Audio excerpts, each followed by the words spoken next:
This is a song called Coma 2. You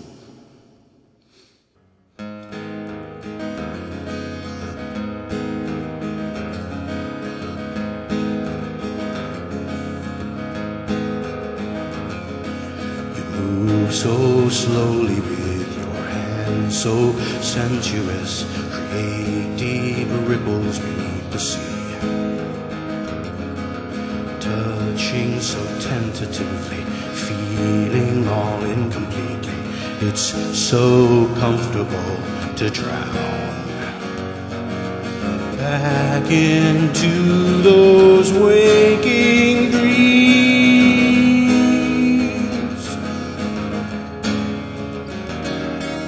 You have traveled far in time. It's hard enough with coldest comfort warming eyes.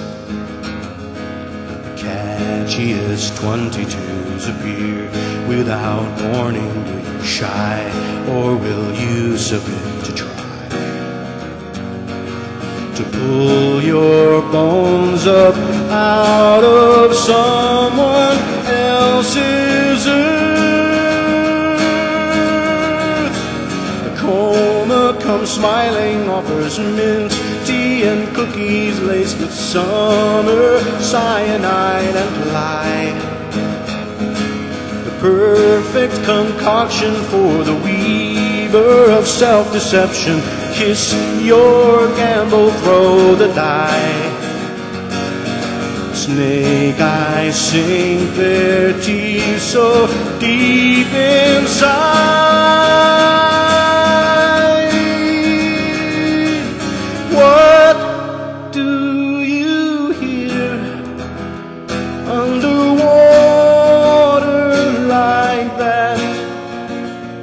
When you dive, how deep do you go?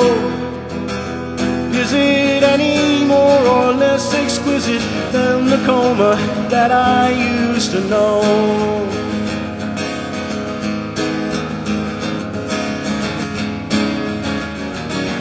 If it is, then take me there with you.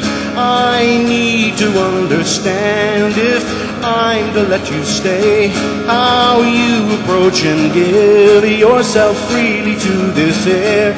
Let me see you breathing endless and shallow. Let me see you feeling shallow and lonely. Let me see your eyes forever trying to open wide. Your bones always trying hard to move, but always frozen, knowing something still dulls the marrow of your glow. Something you're needing to remove. Something you shouldn't need to live, lie and love with anymore. I know this place. I've been here so many times before, and I know it's hard, but follow me home, my love. Take my hand and lead the way. It's time to wake up, my love. It's time to wake up. Time to breathe in, my love. It's time to breathe in. It's time. Time. Time. Time. Time to wake up, my love. You were telling me about a project that I did get to witness at a place called AS220 in Providence, but this is going back to Richmond Street, I believe. Was it Richmond Street that you saw it? I think it was way back then, not on well, Empire. That's where it would have. Yeah. That's where the good stuff happened. And he was part of a group called Meatballs Fluxus. Please tell us a little bit about Meatballs Fluxus and a reissue that you're planning. Well, Meatballs Fluxus was unique. I'll call it that.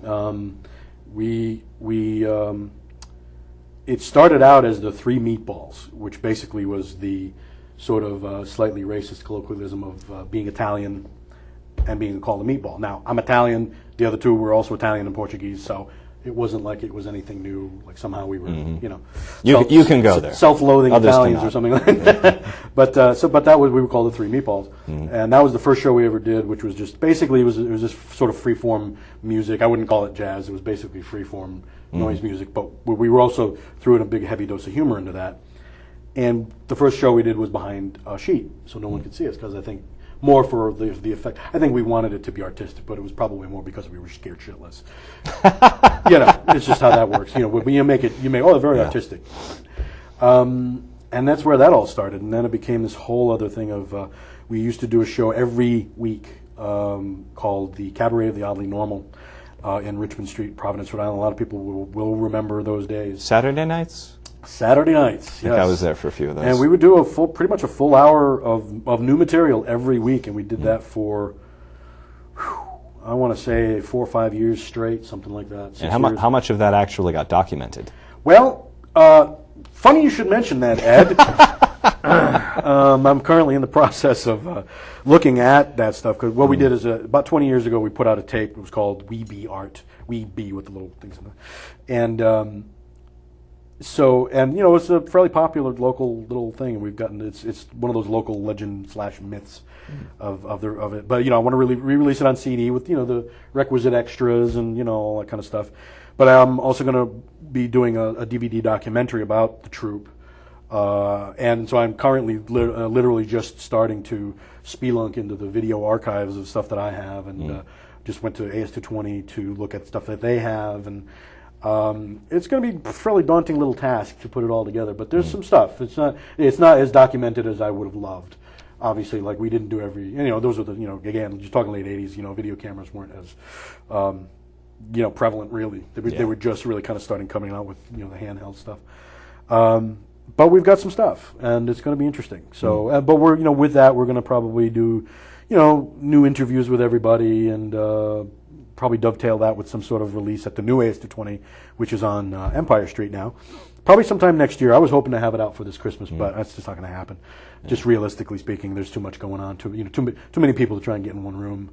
You know, forget it. It's just, that's why I'm solo most of the time. Truthfully, it's a lot easier to get myself in one room for the most part. True. But yeah, so that's what I'm currently working on, is a re-release of that. And anybody seeing this, if you've got any Meatball archive items, where it be posters, pictures, videos, remembrances, whatever it may be, there's going to be a Foo Fest, what they call the Foo Fest at AS220, this coming August. I am spacing on the dates, of course, but you know, if you see this, it's in August. Look in your papers. And or his MySpace page. MySpace page, possibly. Facebook is a good one. I'm going to be there with a camera to film people and their remembrances. Like, obviously you remember something, so I'll probably film your head too. Oh, it was BYOB back then, but we don't want that. Yeah, that's my problem too. It's funny how I don't have the memory, but a few people that I've talked to, their memories are really sharp. Amazingly enough, I don't know how that happened, but then it'll spark the memory that does still. The file is still there. Oh yeah, the neural pathway. The neural pathway doesn't. They have to put it in fill there. in there, yeah. So it looks to be a fun project, I think. More than anything. Sounds daunting. You'll have to make some tough decisions about what to take out and what to leave in. Exactly. Well, that's the thing. Part of it, I think, certain pieces of it will probably put up on like YouTube and like full performance pieces that might not be seen on the DVD, et cetera, et cetera. So it'll be like a fully integrated, you know, multi-layered media, blah blah blah. Something that we couldn't do 20 years ago. Which, you know, if YouTube had been around 20 years ago, Meatballs Fluxus would be we would be, you know, doing stuff, you know, in a whole other level of the business. I think we might have made money from it, which wow, that's what I'm thinking. That's my only thoughts. That's why we're kind of doing it. We're kind of curious in a way to see if people look at it and go, wow, this is new and fresh and exciting. It's like, no, it's old, dusty, and 20 years old. But I'd like to see it again. Yes, yeah. So other people would as well. I think there's been a dearth of it, and every time I see somebody from the old days, they always ask about it. So it's and certain pieces that we did too, or that are infamous, which I won't mention here, because some of them involve me, for good or bad. Well, let you people decide. Well, you'll have to let us know about that at a future date. I will. I shall. I probably will.